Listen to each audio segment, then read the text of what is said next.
नमस्ते दोस्तों, मैं अभिनव केमिस्ट्री पर आपका स्वागत है। तो दोस्तों, जैसा कि आपके सामने है कि ठोस अवस्था का पार्ट 4 आपके सामने हाजिर है। इसके पहले आपको पार्ट 3 बताया गया। पार्ट 4 में देखें, अंतः केंद्रित घनीय एकक कोशिका की संकुलन क्षमता क्या करनी है, निकालनी है। तो चलिए दोस्तों, देखिए सीधे टॉपिक पर, यानी बीसीसी की पैकिंग एफिशिएंसी निकालनी है। तो बीसीसी में पैकिंग एफिशिएंसी यानी संकुलन क्षमता कितनी होती है, तो इस चीज को अगर हमको निकालना हो तो सबसे पहले मैंने आपको इसके पहले भी बताया, घन आपको बनाने पड़ेंगे। घन में कोरों पर परमाणु कितने हैं उसको आपको देखने हैं, उन टोटल परमाणुओं की संख्याएं आपको देखनी। ये सारी चीजें देखते हुए हम लोग किस पे निकालेंगे, संकुलन क्षमता को निकालेंगे। तो यहां चले, अगर फिगर बनाए दोस्तों, तो सबसे पहले आपको घन बनाना पड़ेगा। एक देखिए घन अगर यहाँ पे खींचे तो एक बड़ा सा, ये देखिए बड़ा सा एक वर्ग, पहले दो वर्ग मिलाएंगे तो एक घन आपको तैयार हो जाएगा दोस्तों। ये देखिए एक ये वर्ग आपका हो गया। दूसरा बीच से इसको यहां से खींच दे, एक यहां पे देखिए वर्ग आपको मिल जाएगा। टोटल दो वर्ग, यानी इसको यहां से आप मिलाइए, इसको यहां से मिला दें, ये देखिए इसको यहां से मिला दें और इसको यहां से मिला दें। ये एक आपको घन तैयार हो जाएगा दोस्तों। घन तैयार होने के बाद मैंने आपको बताया था कि कॉर्नर पे आपको परमाणु होते हैं। कॉर्नर पे आप परमाणुओं को खींच लीजिए। एक ये देखिए परमाणु आपका हो गया, ये परमाणु हो गया, यहां भी परमाणु है, यहां पे आपको परमाणु मिलेगा, यहां पे ये देखिए ये छोटे छोटे जो बिंदु की तरह दिख रहे हैं, ये आपके क्या है बच्चों, एटम है, यानी परमाणु हो गए। टोटल 8 परमाणु होंगे, जैसा कि आपके सामने 8 परमाणु दिख भी रहे हैं। लेकिन यहां पे ये कह रहा है बच्चों कि ये बीसीसी पैकिंग एफिशिएंसी है। बीसीसी पैकिंग एफिशिएंसी का मतलब है कि बॉडी यानी अंतः केंद्रित घनीय एकक कोशिका। तो अंतः केंद्रित घनीय एकक कोशिका में दोस्तों जो एक परमाणु होता है वो पूरा कहां होता है बच्चों, मध्य में, बीच में होता है। क्योंकि जिसका यानी मध्य, एक परमाणु पूरा मध्य में होगा और इसका पूरा का पूरा जो भाग होगा वो इस कोशिका के कहां होगा, अंदर होगा। मतलब जरा सा भी भाग इधर उधर नहीं होगा, सारा का सारा भाग कोशिका के अंदर है दोस्तों। तो अगर कोशिका के अंदर है और यहाँ पे ये देखिए जो ये भुजाओं की लंबाई है, मैंने बताया था अगर ये वर्ग होगी तो वर्ग की प्रत्येक भुजा की लंबाई आपको सबको मालूम होगी कि भुजा की लंबाई जो होती है वर्ग में क्या होती, बराबर होती है। इतना मिल जाने के बाद देखिए आगे अगर हम लोग यहां से निकाले दोस्तों, तो यहाँ पे एक बिकड़ आपको खींचना पड़ेगा। एक बिकड़, जैसे यहां से एक बिकड़ डालिए क्योंकि इसको लंबाई की इसकी जरूरत होगी।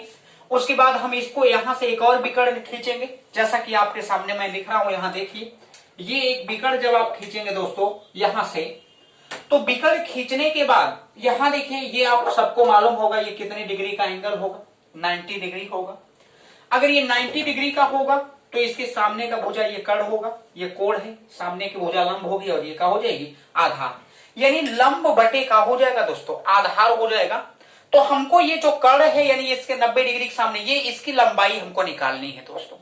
तो अगर हमको इसकी लंबाई निकालनी है तो लंबाई निकालने के लिए हम लोग करेंगे क्या, जैसा कि इस कड़ को अगर आप निकालेंगे तो कड़ का बच्चों यानी मालूम है कि कड़ बराबर होता है लंब का स्क्वायर प्लस आधार का स्क्वायर। तो लंब स्क्वायर आधार स्क्वायर मतलब ए स्क्वायर, और यहाँ ए स्क्वायर हो जाएगा, तो ए स्क्वायर 2a स्क्वायर, और जब अंडर रूट से बाहर होगा तो ए अंडर रूट से बाहर और 2 अंडर रूट में रह जाएगा। तो इसका मतलब है कि इस भुजा की लंबाई ए अंडर रूट कितनी आ जाएगी, 2। ये देखिए ये तो भुजा की लंबाई मिल गई ए अंडर रूट 2। जब ये बिकड़ की लंबाई आपको ए अंडर रूट 2 मिल गई दोस्तों, तो अब हमको इससे मिलाना है। इस वाले बिकड़ को आप मिलाइए। जब इस बिकड़ को मिलाएंगे, यहां से अगर हम इससे होते हुए ये आएगा दोस्तों, तो आने के बाद यहां पे देखिए ये एक बीच में बिंदु हो गई, ये बिंदु बीच में 2 भागों में इसको डिवाइड कर देगी। इसको जब 2 भागों में अगर आप डिवाइड करेंगे तो एक देखिए आप इसको इससे मिला लीजिए। हाँ लेकिन दोस्तों ये घेरा थोड़ा सा बड़ा हो गया, लेकिन यहाँ जितने भी गोले बनते हैं वो गोले एक दूसरे को क्या करना चाहिए दोस्तों, स्पर्श करने चाहिए। ये भी बात आप जानते रहिएगा। ये थोड़ा सा ये देखिए इसको जब आप खींचेंगे ये गोला और ये स्पर्श होते हुआ गोला इससे जाएगा। तो ये टोटली आपको देखे ये चीजें मिल गई। और इतना मिलने के बाद बच्चों अगर हम मान लीजिए ये केंद्र, अगर मान लो ये जैसे गोला है तो गोले का अगर ये वृत्त मान लीजिए, क्योंकि यहाँ एक परमाणु, इसको 2 भागों में अगर एक एक भागों में डिवाइड करोगे तो यहाँ पे इस गोले को अगर हम यहाँ पे जो खींचा गया गोला है, अगर इस गोले का ये अगर केंद्र है तो केंद्र ये परिध और केंद्र से परिध के बीच की दूरी क्या होती है, आर, मतलब त्रिज्या। यहाँ देखिए केंद्र से परिध के बीच की दूरी आर त्रिज्या हो जाएगी, केंद्र से परिध के बीच की दूरी आर मतलब त्रिज्या, और यहाँ भी केंद्र से परिध के बीच की दूरी आर हो जाएगी, ये क्या हो जाएगी, त्रिज्या। अब ये त्रिज्या हो जाएगी तो यहाँ पे हमको देखने में तो ये एंगल नहीं लगता, लेकिन ये भी एंगल दरअसल बच्चों कितने डिग्री का है, 90 का। लगता नहीं है लेकिन होता है कितने का, 90 डिग्री का। तो अगर ये 90 डिग्री का है दोस्तों, तो इसका मतलब है कि यहाँ पे देखेंगे तो इसके सामने, ध्यान देना बच्चों, इसके सामने ये जो होगा 90 डिग्री के सामने का भुजा ये जो होगी पूरी, ये क्या हो जाएगी, कर्ण। और कर्ण और है देखिए बच्चों आधार और है कोण है इसका, यानी ये इसकी भुजा की लंबाई कितनी होती है, ए होती है।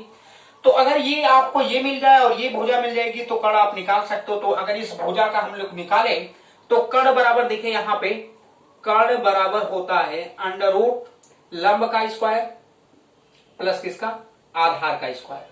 तो लंब और आधार का स्क्वायर निकालेंगे तो कर्ण बराबर, यहां देखना कर्ण बराबर लंब कितना है दोस्तों, ए, तो यहां अंडर रूट ए का स्क्वायर हो जाएगा प्लस इसका स्क्वायर करोगे तो ए स्क्वायर और 2 का अंडर रूट से कहां हो जाएगा, बाहर, मिला जुला के 3a स्क्वायर आ जाएगा। तो जो कर्ण आ गया देखिए, कर्ण बराबर हम लिख सकते हैं ए अंडर रूट कितना आ जाएगा, 3, यानी जो भुजा की लंबाई, यानी ये जो विकर्ण की लंबाई है पूरी लंबाई को अगर हम खींचे तो ए अंडर रूट कितना आ जाएगा, 3। ये देखिए आपने किसको निकाल लिया बच्चों, कर्ण की लंबाई। जब इतना आपको मिल गया तो ये जो बच्चों कर्ण की लंबाई है ये कितने आर के बराबर है, 1 2 3 और 4, यानी टोटल 4 आर के बराबर किसका है, यानी ये विकर्ण की लंबाई। तो यहां अगर हम लोग लिखे देखिए तो यहां आपको मिल सकता है दोस्तों ए, ध्यान देना, ए जो आपको ए अंडर रूट 3 बराबर ये कितने आर के बराबर है, 4 आर के बराबर। या आप आगे और भी निकालना चाहेंगे तो ए की जगह पे ए बराबर अगर लिखना चाहेंगे तो 4 आर, यानी यहाँ 4 आर अपान अंडर रूट कितना आ जाएगा, 3। चलिए ये तो आपको देखिए लंबाई या त्रिज्या कुछ भी आप निकाल ले। निकाल लेने के बाद दोस्तों अब देखिए हमको संकुलन क्षमता निकालनी, तो संकुलन क्षमता निकालेंगे किसकी, बीसीसी की। बीसीसी की पैकिंग एफिशिएंसी अगर निकालेंगे तो यहां होगा कणों का आयतन, कणों का आयतन और बटे कोष्ठिका का आयतन होता है दोस्तों। ये देखिए कोष्ठिका का आयतन, कणों का आयतन बटे कोष्ठिका का आयतन, और परसेंट में निकालना होगा तो बाद में बड़े 100 कर देंगे। कणों का आयतन दोस्तों अगर हम लोग निकालें तो पहले ये आप देखिए कि बीसीसी है, बीसीसी में टोटल कितने कण होंगे बच्चों, 2 कण होंगे। कैसे, एक तो आप प्रत्येक किनारों पर 8 है और उस 8 का 1/8 भाग तो अंदर है कोष्ठिका के अंदर, एक वहां से और एक ये बीच में है, तो एक और एक मिलके कितने, 2 कण। लेकिन कण है कैसे, गोलाकार है बच्चों। जब कण गोलाकार है तो गोले का आयतन होता है 4/3 पाई आर क्यूब होता है। ये देखिए इतना मिल जाने के बाद कोष्ठिका का आयतन, कोष्ठिका का आयतन का मतलब भुजा का क्यूब, भुजा का है ए है तो ए का क्यूब हो जाएगा। जब ए का क्यूब आप करेंगे तो 2 गुणे 4/3 पाई आर क्यूब और बटे ए की जगह पे आप लिख सकते हैं देखिए 4 आर अपान अंडर रूट 3 का हो जाएगा दोस्तों, होल क्यूब हो जाएगा। इतना जैसे ही आपको मिल जाएगा देखिए, इतना मिल जाने के बाद नीचे अगर हम लोग हल करें इसको तो हल करने के बाद आपको जो आएगा देखिए, इधर मैं थोड़ा सा स्पेस कम बच्चों, अब तो फिगर आप समझ गए होंगे। तो यहाँ पे अगर हम बनाए इसको तो ये देखने के बाद आपको लगेगा कि यहाँ पे यानी बीसीसी की पैकिंग एफिशिएंसी जो आ जाएगी आपको, ये देखिए 2 यानी 2 गुणे 4/3 पाई आर क्यूब और बटे यहां देखिए 4 का 3 बार गुणा होगा तो 4 गुणे 4 गुणे कितना हो जाएगा, 4 बटे आर क्यूब बटे इसका गुणा होगा तो 3 कड़ी में कितना आ जाएगा, 3, क्योंकि एक बार 2 बार में तो 3 बाहर हो जाएगा कड़ी से, एक बार 3 बचेगा। आर क्यूब से कैंसिल हो जाएगा दोस्तों, 3 से कैंसिल हो जाए, 1 सेकंड यहां काटेंगे देखिए तो 4 से ये 4 कट जाएगा और 4 से कटने के बाद दोस्तों ये देखिए 2 दूना कितना हो जाएगा, 4, 2 दूना 4 हो जाएगा। ये कहां चला जाएगा, ऊपर चला जाएगा, तो ऊपर जाएगा तो ऊपर जाने के बाद दोस्तों 3 से भी कैंसिल हो जाएगा। ये देखिए 3 से कैंसिल हो जाएगा तो बीसीसी की पैकिंग एफिशिएंसी जो आएगी वो अगर हम इसको निकालें दोस्तों तो ये देखिए, यानी ये वाला भाग अगर हम इसको मल्टीप्लाई करें तो पाई बचेगा, पाई गुड़े ये कहां चला गया होगा ऊपर, पाई गुड़े हो जाएगा बच्चों,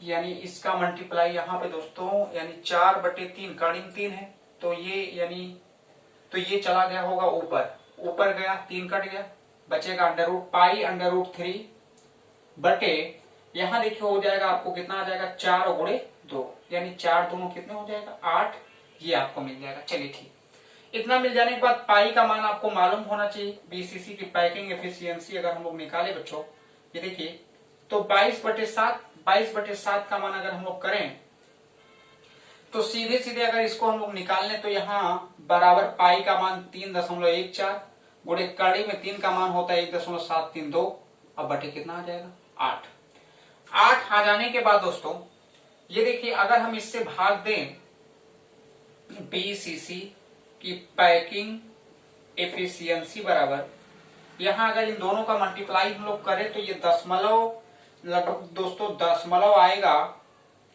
ये देखिए यानी इसका मल्टीप्लाई सीधे अगर मल्टीप्लाई करके दोस्तों अगर लिखेंगे आप तो और 8 से भाग भी देंगे तो ये लगभग आ जाएगा 0.68 के आसपास आएगा।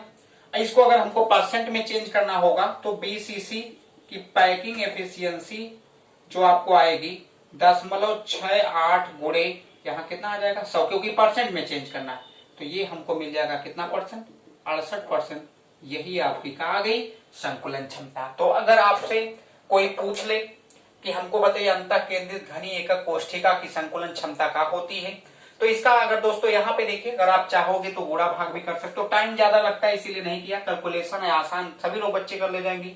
अगर काटना चाहोगे तो आसानी से कट के भी आ जाएगा दोस्तों, यानी 2 से काट के भी कर सकते हैं। देखिए अगर 2 से हम काट दें या 8 से ही काट दें, अगर 8 से यहाँ काटेंगे तो ये दशमलव में चला जाएगा। देखिए जैसे 8 से काटे दशमलव, 8 त्रिक 24 हो जाएगा, 8 त्रिक 24 और बचा होगा 7, क्योंकि हाँ 7 और 42, 8 चौक 32, 8 पच्चे 40, 8 पच्चे 40 हो जाएगा।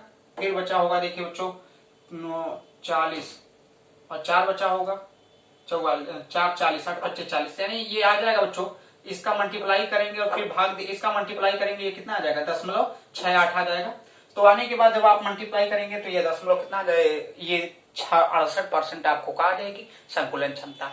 तो हमें आशा है दोस्तों कि ये चीजें आपको समझ में आ गई होंगी और ऐसे आप पढ़ते रहिए दोस्तों। मैं आपके सामने फिर हाजिर हो रहा हूं अगली वीडियो के साथ। देखिए दोस्तों वहां पे कहने का मतलब है कि 10 चीजें जरिए आपको वही चीजें बताई जा रही जो आपको यूपी बोर्ड के एग्जाम के दृष्टिकोण से बहुत ही मजबूत हैं, आने की संभावनाएं हैं, वो चीजें आपको बताई जा रही, क्योंकि अब बोर्ड के एग्जाम ज्यादा दिन बचा नहीं है। लेकिन हमें आशा है कि हम धीरे धीरे पूरी विस्तृत कहानी आपको हम बताएंगे। तो फिलहाल आप ये सीखने की जल्दी से जल्दी चेष्टा करें, जल्दी से जल्दी इसको शेयर करें, सब्सक्राइब करें, लाइक करें, कमेंट करें, सबको बताएं दोस्तों, ज्यादा से ज्यादा लोगों तक की ये चीजें इसके बारे में। और हमें आशा है कि ये बहुत आसान टॉपिक है, आपको समझने में कोई दिक्कत नहीं होगी। तो चलते हैं आज, कल आपसे फिर मिलेंगे, तब तक के लिए धन्यवाद दोस्तों।